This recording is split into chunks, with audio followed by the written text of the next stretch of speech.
Good morning, boys and girls. My name is Mrs. Rothaker. I'm the literacy coach here at our school. Literacy is anything related to reading, writing, speaking, and listening. And these are some of my favorite things to do. Today, I'm going to share a book with you. The genre of the book I'm going to share is informational text. That means the information we are going to hear is real. It's really happened. The book is called Emma's Poem. The voice of I'm not going to say the whole title because I want you to predict, to guess. I'm going to just tell you the main part is called Emma's Poem. And if you look at what I'm wearing on the top of my head, it might give you a hint as to what the story is going to be about. You might be able to make a prediction about that story. If you think you have an idea of what it might be about, then just look at your teacher, smile, and give her a thumbs up. Don't shout it out. Just, I think I have a prediction of the story. Okay? So this book is really good. It's a social studies book, which was always one of my favorite books, one of my favorite subjects at school. But as I said, it's informational text, and that means there's going to be a lot of information and a lot of facts contained in that book. So you're going to have to listen really carefully in order to tell me about the story when it's over. Also, some of the words in the book might be a little bit new or difficult. So I picked a few words that I would like to tell you about. One of the words that might be new to you that you might hear is pondered. Pondered means to think deeply about something. So if you're pondering, you're thinking deeply about something. Another vocabulary word you might hear in this book is ragged. Ragged means in bad condition, wearing clothes that are torn. So here we see a picture of a sweater that's a little bit ragged. It's old, it's torn, they patched it up. That's ragged. Another word you might hear is pedestal. And it's pointing to this bottom portion. This is the pedestal. The pedestal is the base or the support on which a statue is mounted. So here's the statue and it's sitting on top of the pedestal. And the last word that we're going to focus on today in the book is a really important word. It's called immigrant. An immigrant is a person who comes to our country and they leave the country where they were born to settle into a new country. Okay, so immigrants leave their country to come settle or live in a new country. That's what an immigrant is. So when you hear any of these words during the story, I don't want you to shout out. I want you to just look at your teacher and grin and give a thumbs up, showing her that you noticed that word in the story. Okay. And there are so many things that a good reader does when they're reading a book. Of course, they practice the reading part because they want it to sound good, they want it to be exciting, they don't want to sound like a robot. That is boring. So you need to always practice your reading. Another thing they do is they stop after every couple pages and they ask themselves, they think aloud, or they think to themselves, what was that I just read? Do I understand that? Do I need to read it over? Am I going to predict what's happening? So they stop to make sure they understand what is going on. So today you're going to be seeing me doing that. And anytime you see me doing that, I'm going to try to remember to go like this. So you know I'm thinking aloud. Those aren't words from the book. Those are words from my head. I'm thinking about the book. So you might see me do that. Good readers also sometimes take notes to help them remember what they read. So I'm going to be taking notes today on our circle map. And I know that you guys are familiar with circle maps because you use that a lot in your classroom. I've seen them. Okay, so now I am going to start our book. I'm going to look at the cover, and I see the title. As I already told you, it's Emma's Poem, but it also says The Voice of the Statue of Liberty. It's written by Linda Glasser with paintings by Claire Nivola. So that's a little bit different than usual. Usually somebody draws the pictures. They actually painted the pictures inside of this book. So when I look at the picture, I see a bunch of people standing out looking at the ocean and looking at the Statue of Liberty. So I'm thinking about what the book is about. I'm predicting it might be about people who have come from another country to settle in our country. Maybe they are immigrants. And we're going to read to find out. Emma's poem, The Voice of the Statue of Liberty by Linda Glasser, with paintings by Claire Nivola. That's called the title page. Here's a dedication page. To the Immigrants, Then and Now by LG. And remember, LG is the initials for Linda Glasser. When Emma was a little girl, she had plenty of everything, plenty of pretty dresses, plenty of good food, and plenty of love from her family. Now, when I stop and I look at the photographs or the paintings, I can tell it's from a long time ago. The house looks older, the clothes look a little bit different, but I can still tell that they're kind of fancy. That the dresses have lace on them, they're long, the men are wearing ties and suits. So she has a lot of the really nice things. She lived in a large, comfortable house in New York City with her mother and father and her sisters and brother. She loved to read, and she had plenty of books. She loved to write, and she had plenty of time to create stories and poems. All the people Emma knew had plenty of good food and fine clothes. They had plenty of everything. Plenty means a lot. So they had a lot of everything. So now I'm going to think about those first 2 pages that I just read. I learned many things about Emma. I learned about her when she was a little girl. I'm learning about her family, where she lived, and some things that she liked to do. But I still have a lot of the book to read, so I might not remember this. So to help me remember, I'm going to stop and I'm going to summarize what I learned so far. And I'm going to do that with a partner. So I'm going to ask Mrs. Salamatov, our media specialist, to come join us. And she is going to turn and talk with me about what we just read. We are going to talk about what we learned about Emma so far. And you're going to notice we're going to take turns. She's going to talk and I'm going to talk. We're going to listen to each other. So, hi boys and girls. Hello teachers. So one thing I remember is when she was little, she wore fancy dresses with her family. And they also had plenty of food at her house. Yes. And I remember, you're right, she had plenty of food in her house, and I think the house where she lived was in a city called New York City. Oh yes, I remember that now. And she lived in a comfortable house. Yeah. With her parents. And I think in the photographs of that house, it kind of looked like a fancy place. It was all big and fancy. And I think she had a hobby that she liked to do or something. Do you remember what that yes. was? She loved to read. She did like to read. Because I remember saying, just like me. And I think she also liked to write. So we learned a lot about her in these first couple of pages. Yes. Thank you, Ms. You're Salamatov. welcome. So now I'm going to write down some of those things that we just learned about her, that she likes to read,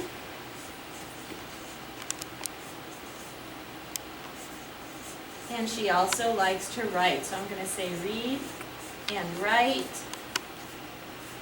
And Ms. Salamatov read this book earlier, and she noticed right away that Emma had plenty of everything. So that means that she kind of was rich. So I'm going to use that word, rich. She wasn't like some people, unfortunately, don't have plenty of clothes and plenty of food and a fancy place to live. She did. She and her family had lots and lots of money. Okay. So now I'm going to get back to our book. It says, even when Emma was all grown up, and by then a well-known writer, she still only knew people who had plenty of everything. So now she's not a little girl anymore. I'm thinking aloud. She is grown up with her friends, and they're still all fancy friends with all kinds of nice things. But one day, Emma visited Ward's Island in New York Harbor. There she met very poor immigrants whom she had only heard about. They had traveled a long way across the ocean by boat. They wore ragged clothing and looked tired and sad. Some were sick. All of them were hungry. They were the poorest people Emma had ever seen. Her heart hurt to see them.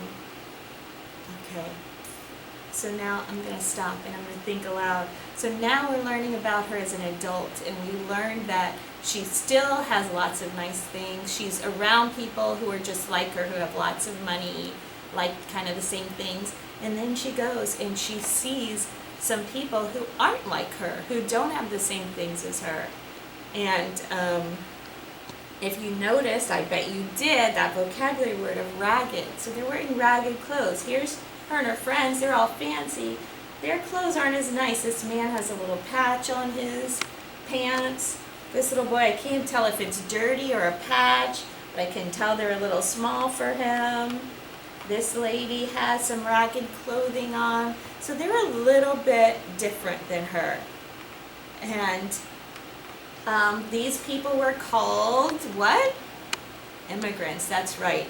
If you remember what immigrants means, raise your hand right now. Don't shout out. Raise your hand and tell your teacher now what immigrant means. And while you're sharing that with your teacher, I'm going to write those 2 vocabulary words on our circle map.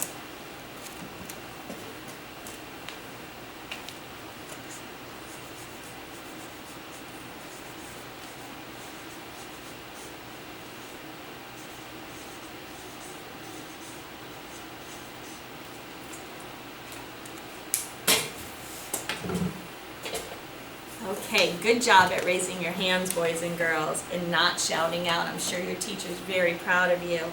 In a few minutes, I'm going to ask you to do what Mrs. Salamatoff and I did earlier, where we turned and talked to a partner, and you're going to get to do that later. When we do that part, I hope you do as good a job as you just did now with raising your hands.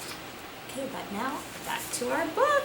So far, we've learned that Emma was a little girl, and now she's an adult and meeting new people called immigrants. Let's see what she does or learns next. Those people she met were Jews, like Emma. Some were well educated, like Emma, but they had been treated very badly in Eastern Europe. Their homes had been burned. Friends and relatives had been killed. So as I think aloud, I'm stopping to look at the pictures. I notice their houses are on fire.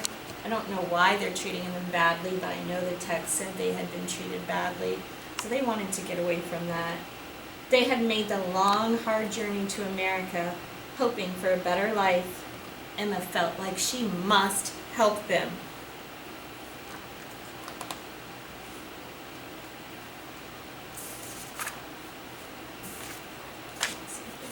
At that time, in the 1880s, people believed that a fine lady like Emma should not mingle with poor people, but Emma often visited the immigrants. She helped them learn English and get training for jobs.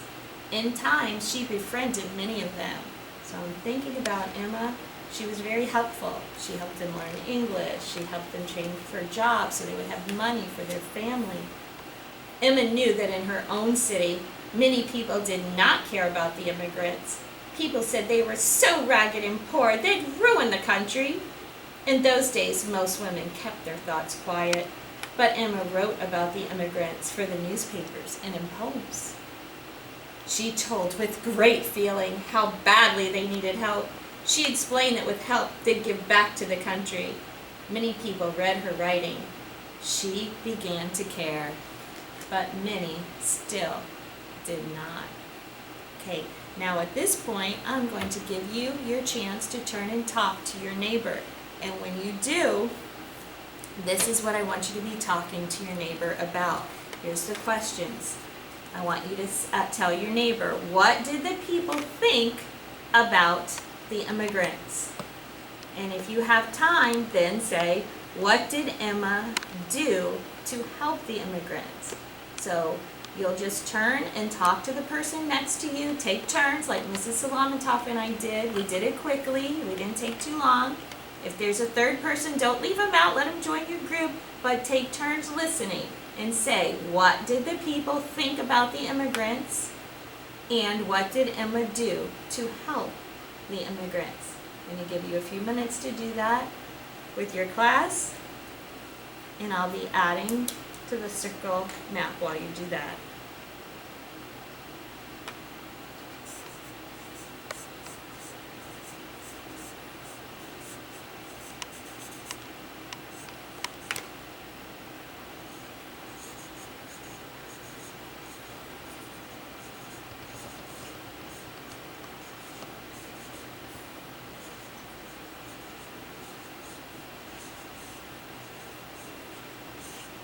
I'm sure your teacher is walking around, listening to what you're saying.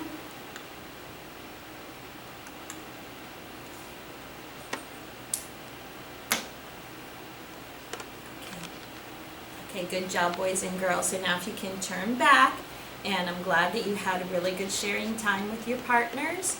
And now we're going to go back again to our story. So here on this page, I see the Statue of Liberty being put together. I see the people in the town looking up at her. And it says, one day Emma heard about a statue being constructed in France as a gift of friendship for the United States. It was meant to show the great love of liberty that both countries shared. The statue was huge, 151 feet tall. Thinking that's about as high as a skyscraper. The arm holding the torch was 42 feet long. The statue would be erected means built, put together, right in New York Harbor. New York Harbor is water. But first, money was needed to build a very large pedestal for the statue to stand on. To raise money, many well-known American writers such as Mark Twain and Walt Whitman were asked to write something. Emma was asked to create a poem. The whole collection would be sold to help pay for the statue's pedestal. Emma Lazarus always wrote what she cared about. Now she thought hard. What did she want to say?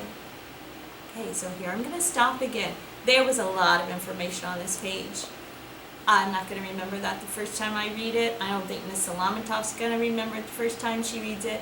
You guys won't either. So when this book is in your classroom, you need to read over. That's what good readers do. They go back when there's a lot of information and reread. So that's something you should do when you have the book in your hand. Oh, and this is one of my very favorite pages in the whole book. To me, this is so exciting, so important, because it tells us how she got her idea for the poem that she's going to write. It says, at that time, the Statue of Liberty had nothing to do with immigrants. But Emma knew that immigrants would see this huge woman when their boats arrived in New York Harbor. Wouldn't they wonder why she was there? What might they think? What might they hope? And, this is the part I really like, what if the statue could talk? What might she think when she saw those immigrants coming and arriving hungry in their rags? What might that statue feel? And Emma pondered, thought deeply, what would the statue say if she could actually speak? Emma took up her pen and began to write. See why I like that page? She thought about the people. She thought about what the statue would say to the people, and then she got her great idea. I can just visualize that statue welcoming those people. Emma's poem was the only one read at the large celebration in 1883 to raise money for the pedestal. Those listening heard a powerful new voice speak up for the immigrants. Because remember, it said earlier in the book, I remember that women back then didn't really have a voice. She was one of the first women to really speak out in front of a group of people. In the last few lines of Emma's poem, they heard the huge statue send out a welcome to immigrants and boldly tell the world, give me your tired, your poor, your huddled masses yearning to breathe free. This means wanting freedom so badly.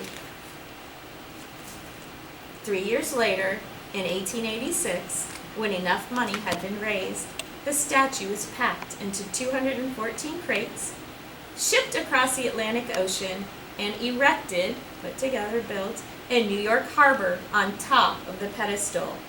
I'm going to stop and think for a minute and look at this illustration. See, there's the face of the Statue of Liberty. There's the foot. They had to put it together, erect it right here in New York. Sadly, Emma lived only a short time after the statue was erected. Although she knew that her poem had helped buy the pedestal for it, and she knew that her poem gave the huge woman a strong and caring voice, she did not know that in the years to come, her poem would come to mean so much more. Slowly, over time, Emma's poem stirred the hearts and minds of people around the nation. And now I'm thinking again, what that means is stirred the hearts. That means that people's hearts were warm when they thought about all these people coming to America and this great statue welcoming them. 20 years after Emma wrote it, a friend had the poem engraved on a plaque, there's a plaque, and placed inside the entrance to the pedestal of the Statue of Liberty for all visitors to see. 30 years after that, Emma's poem was printed in school textbooks, and children around the country learned to recite it. And recite it means when you memorize it and you say it, kind of like we recite the Pledge of Allegiance every day. So people have recited her poem. Then, more than 60 years after Emma wrote her poem, the last 5 lines of it, the statue's bold words, were set to music by the famous songwriter Irving Berlin and sung on Broadway. Soon, school children around the country were singing, "Give me your tired, your poor, your huddled masses yearning to be free." So that's part of what she wrote, and they made it into a song. Now, the huge statue was much more than a gift of friendship from France to the United States. Because of Emma's poem, the Statue of Liberty had become the mother of immigrants, and her torch was a lamp held out to all to welcome them. Today, Emma's poem is so well known that when people look at the Statue of Liberty, they can almost hear her speaking. She says, "Give me your tired, your poor, your huddled masses yearning to breathe free, the wretched refuse of your teeming shore. Send these, the homeless, tempest-tossed to me. I lift my lamp beside the golden door." And that is the end of our story. And I know this part, there were some words that even were difficult for me to understand because back in the 1800s, they did speak a little bit differently. But basically, it's like, all of you who are having trouble in your own country and you want freedom, come here. We will welcome you with open arms. We are so happy to have you here in our country. And that was Emma's poem, informational text. So I hope you enjoyed the story. I hope you and your teacher have some good activities planned to work on later. Teachers, I have sent some possible writing activities you can do. But one more thing before I let you go, guys, I wanted to just tell you that good readers, remember, they use certain strategies when they're reading a book, and we use some of them here today. We stopped and asked ourselves questions along the way. We would go back and reread if we got stuck on something. We took notes, and I'm going to add some more notes when I'm done with this. We took some notes. We turned and we talked to each other. We raised our hand. That's what good readers do. We talk about the story and we think about the story so that we can better understand the details. So thank you very much for your attention, and you guys have a great day.